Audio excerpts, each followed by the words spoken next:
walking with it.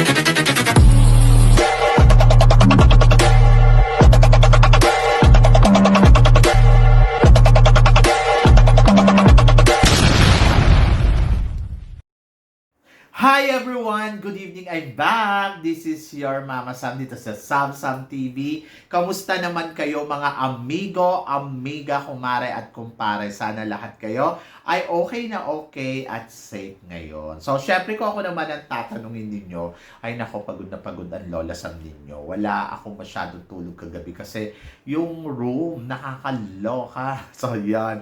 Anyway, ayun, kulang tayo sa tulog. Tapos yung pagod, grabe yung pagod. Akala ko hindi na ako makakapag-vlog kasi talaga habang kumakain kami nino, ramdam na ramdam ko yung pagod. Uminom lang ako ng calamansi juice para mas umangat yung energy natin. At thanks God. So nagawa ko yung mga dapat kong gawin. Anyway, so yun nga. So pag-usapan natin syempre ang styling ni Atisa Manalo dito sa competition niya sa Miss Cosmo. So bisitahin natin, okay ba yung styling na nakikita natin sa kanya. So eto guys ang kanyang mga style. So ano guys ang tingin ninyo? So bongga ba? So ako para sa akin mula nung arrival hanggang sa everything. So from day one, so sabi ko nga sobrang baksak lang yung hair niya, straight hair lang, and then simplihan lang yung damitan at bongga. So yon. And then nung second day, syempre lagari kasi nagkaroon ng pictorial. Pagkatapos ayun, nakita natin na sobrang ganda talaga ni Atisa nung pictorials niya. Ay nako, sabi ko, ay this is it guys. Sabi ko mukhang kakabog talaga yung beauty ni Atisa Manalo. And then, sunundan yon ng mga event na katulad ng sashing ceremony at saka welcome dinner. Sa sashing ceremony, ganun pa rin nakaladlad yung hair niya. Pero meron akong nakitang photos niya na sana gawin to ni Atisa Manalo. Kasi sobrang bagay sa kanya. Ito, yung nakatali. Diba? Kasi parang feeling ko dito, sobrang lumalabas talaga yung beauty niya. So parang minsan yung nakaladlad lang siya, medyo nakakaloka lang kasi parang dapat nakikitaan mo siya ng iba't ibang klase ng styling. Pero kanina parang baksak yung hair niya, naka-plancha. So hindi naman niya kinulot-kulot. Ayun, in fairness naman sa kanya, sobrang ganda niya doon, di ba? So yun, ano pa ba? Gusto ko din yung sa dinner. So, sabi ko guys sa sashing ceremony, medyo naloka lang ako sa damit niya. Ayun pala, may nagbalita sa akin, yung damit pala ni Atisa Manalo ay galing dyan sa Vietnam. So, yon. Kaya, parang feeling ko, hindi siya nakapag-dress rehearsal kung paano niya lalakad yung mga gown niya, ganon.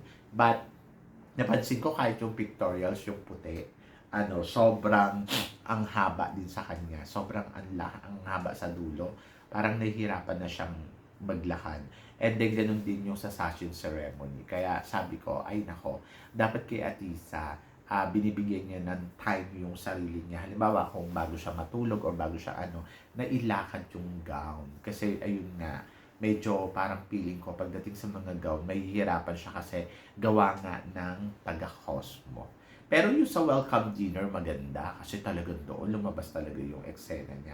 Maganda at nailakad niya ng maayos. Kasi gusto ko rin naman yung cut ng damit niya doon. Di ba? Ang sexy-sexy. Oh, di ba? So, yon. Kaya, sabi ko, ay naku, laban lang Atisa. Kayang-kaya yan ni Atisa. Medyo, doon, nakakabahan ka. Kasi, syempre, nakikita mo yung ibang kandidata. Sobrang kumpiyansa sa sarili. Katulad ni Thailand, Colombia, ayun nga. So, medyo doon talaga, magkakaroon ka ng Atisa, kumabog ka.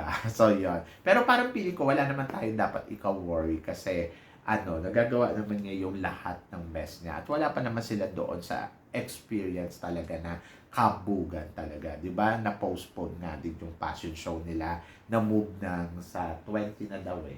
So, this coming Friday.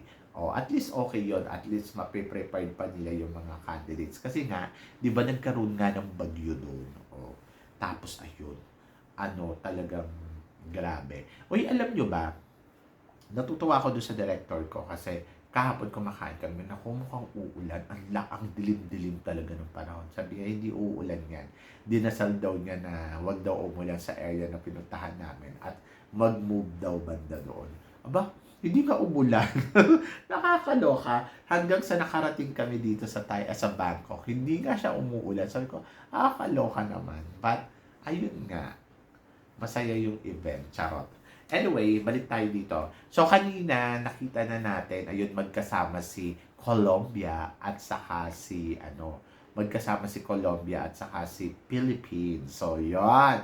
So, matagal tong inabangan. Pero nagpapaliwanag naman si Colombia dahil nga daw sa sobrang hectic ng schedule nila, wala daw chance or time talaga na mag-usap sila. Pero kanina, ayun nga, sobrang lucky daw nila kasi nabigyan sila ng opportunity na magkasama. To be honest, yes, natuwa naman ako doon sa nakita ko. Kasi syempre, parang at least yung mga gumugulo-gulo sa utak natin ay hindi na natin iisipin siyang negatibo. So, gagawin natin na parang, okay, okay naman pala sila. So, ayan. So, namamangka silang dalawa, di ba? Ang bongga niyan. Anyway, tanungin nyo ako kung sino yung maganda. Siyempre, nakita naman natin ang laki ng mukha dyan ni, ni Colombia, di ba? So, obviously naman na ramdam din natin yung pagiging insecure niya. Charot. So, yun, sa ganda ni Atisa Manalo. Pero ang nakakatuwa sa kanya, sinabi niya talagang maganda si Atisa Manalo. Pero syempre, hindi naman natin kailangan mali mo naman, okray lang siya. Kasi pati daw si India yung sa likod maganda din daw. Charot. So, yun. Hindi naman kagandahan.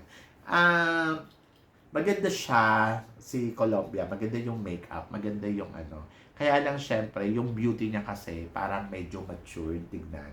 Kaya sabi ko, ay, hindi ako masyado nagagandahan sa kanya. Pero malay mo, mukhang mabait naman. So, yun. So, may awkward moment sila sa simula. Kasi nga, syempre, ramdam yung tension. Lalo na yun, nagkakaroon sila ng mga basher-basher, di ba? Doon pa lang sa nagbabash na sila. So, ngayon, yung magkasama sila, mararamdaman mo talaga. Ito naman kasi si Miss Colombia, parang feeling ko, for the good lang, kaya lang ginawa yan, charot. Anyway, so basta happy na lang tayo lahat kasi at least, di ba, magkasama na sila. So, nakakatuwa lang. Si Ate Isa medyo hindi niya pinapansin, hindi niya masyado dead lang. Kasi parang ayaw na maipakita din ni Colombia masyado si Atisa. Pero ang nakakatuwa si Atisa, siya, yung parang cool lang. Hindi niya feel siguro si Colombia kasi alam niya na ito yung isa sa mga matinding ang kalaban na pwedeng possible na makasungkit ng corona, di ba? At alam niya na tinik niya to. So, ito yung sinasabi ko kanina. Gusto ko yung styling dito ni Atisa at inano niya lang yung lang pusod. Ang importante, nakikita siya ng iba't ibang klase ng itsura, di ba? Hindi tulad ng kay Colombia, ayan na talaga yung makikita mo. So, ayan, dyan sila na bangka. In fairness, ang ganda ng lugar. Gusto kong pumunta din dyan para mamangka. O, di ba? So, yon. So, good luck. Good luck kay Colombia. So, happy na ako kasi at least napakita nila sa mga tagahanga nila na wala namang sa kanila. Yung, kumbaga, hindi sila nagkakailangan. So, pwede silang maging magkaibigan. At nakakatuwa, pinasakay pa talaga sila dun sa iisang bangka. So, sana ma-enjoy nila yung trip nila. At, ayun, sana ito na rin yung start na mag-build yung friendship ng Colombia sa Philippines dito sa Miss Cosmo. So, isa tong talagang challenge din sa mga kandidata, no? Yung paano parang pili ko naman, parang lahat naman sila ay okay. Lahat naman sila ay nag-i-enjoy. So, kita naman natin sa video na parang ang ganda din ng trip ng Miss Cosmo na ibinibigay sa mga kandidata. Ayan, privilege siya, yung nakakapag-tour sila, namamasyal. Kahit sabihin mo pa, sa ilog lang sila namamasyal. Pero kasi syempre, experience pa rin yan sa mga candidates, di ba? So, yun. So, safety, syempre, sana lang safety sila. And then, ayun, excited tayo kung ano pa yung ipapakita at ipapasabog ni Atisa Manalo sa mga darating na araw. For sure, meron.